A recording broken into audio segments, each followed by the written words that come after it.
2023년에 이 지역 좀 눈여겨봐도 됩니까? 어떻습니까? 그 지역으로? 네, 한숨 쉬시고, 네. 제가 이걸 뭐, 어디 지역을 사라고 그렇게 말을 못 하겠어요. 왜냐면 되게, 제가 동양이라도 그러면 제가 뭐 구슬을 만진 사람도 아니고, 네. 노스타우스 아니기 때문에. 그냥 분위기가 뭐, 그런 것 같아요. 일산하고 김포를 비교했을 때는 일산이 더 나은 것 같아요. 왜냐면 한강을 바라보는 게 일산이 바라보는 거고 김포는 등을 지고 있어요. 그러니까 이 뷰 자체도 풍수지리 하시니까. 아니 풍수지리가 아니라 네. 그런 체점이 있더라고요 보니까. 그리고 김포는 좀 기형적으로 이렇게 입구가 좁고 나머지가 이렇게 넓거든요. 네. 풍수지리 같으신데. 풍수지리가 아니라 네. 지형을 좀 기형적으로 됐어요. 네. 원래 인천 서구도 검단도 다 김포 지역이었어요. 네. 그래서 김포공항도 김포 지역이었는데 네. 바뀌었잖아요. 네. 저는 김포는 그 대신 좀 화성만큼 땅이 상당히 커요.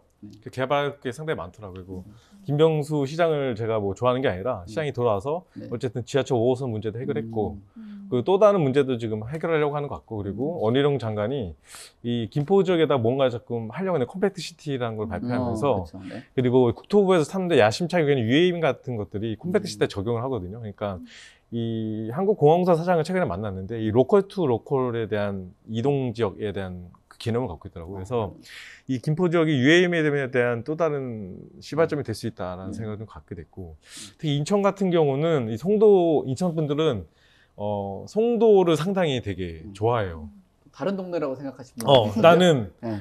그 똑같죠. 그러니까 분당이 그렇죠. 나는 송도. 네. 그래서 송도 최근에 검단이 구를 분리하겠다고 윤정부 씨가 발표했는데 왜 송도는 분리 안 하냐? 송도 구로 해달라. 막 이런 정도로 되게 자부심이 되게 강한 곳인데 이쪽도 어쨌든 지하철이라던가 이런 것들 호재가 개발되면서 이 부분도 상당히 좋아질 거라고 있고 그래서 송도에 계신 분들은 사하고 계신 분들 집값이 떨어져도 나는 언젠가는 올 거라 생각한다는 생각하고 상당히 많은데 갭 투자하신 분들이나 이런 분들이 좀 손해가 많아서 급매물이 나오는 것이지 실제적으로 내가 내 주택, 내 집에 살고 있는데 이게 떨어진다 하더라도 내가 사는데 문제가 되지 않는다.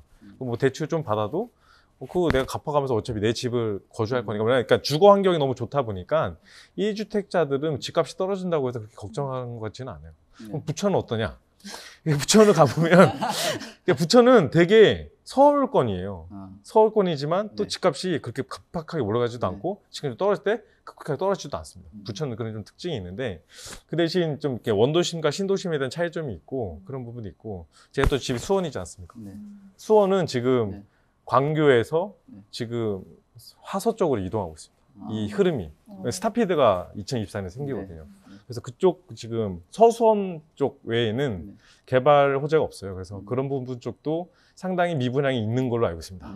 그래서 그런 것도 잡으면은 상당히 좋을 것 같습니다. 네, 지금 정진욱 기자님께서는 또 지역구에 계시다 보니까 뭐 인천, 뭐 김포, 심지어 본인이 살고 있는 수원까지 말씀을 주신 것 같은데 위원님께서 조금 더 객관적인 시각으로 객관적으로 객관적으로 네, 객관적인 시각으로 좀 눈여겨볼 만한 지역이 있다라고 하면 어디 좀 있을까요? 글쎄요, 이게 진짜 금액대에 따라 많이 달라지기는 해서. 네. 근데 저는 서울이 좀 견고한 지역이라고는 보는 게 과거에 좀 생각해보면 문재인 정권 첫 시절에 이제 뭐 규제로 인해서 급등했던 데가 서울이거든요. 그때 똘똘한 한 채 얘기 나오고. 근데 2019년부터 다시 오른 게 이제 유동성 장세잖아요. 맞아요. 사실 서울은 그 이전에 다 오르고 이제 코로나 이후로는 7% 정도밖에 안 올랐어요. 그러니까 7%가 밖에는 아니지만 다른 뭐 그 경기도나 인천 같은 데가 20%, 30% 올랐으니까 수도권 중에서는 굉장히 덜 오른 거잖아요. 게다가 그때 15억 초과 아파트 같은 경우에는 아예 주담대가 안 되는 그런 대책도 있었기 때문에 급등기 때 산 사람들이 별로 없습니다. 그래서 지금처럼 가격이 조정이 되더라도 사실 버틸 수 있는 분들이 좀 많이 몰려있는 지역이고요. 그때도 많이 매입했던 데가 외곽 지역이었다고 말씀드렸잖아요. 그래서 그런 데보다는 서울 좀 중심권들이 좀 견고하기 때문에 그런 지역들은 이제 좀 버틸 수 있는 힘이 있는 거죠. 그래서 그런 지역들 눈여겨볼 필요가 있는 것 같은데 특히 저는 성수동이 굉장히 동으로 딱 찍어서 말씀드리면 디테일하다. 성수동.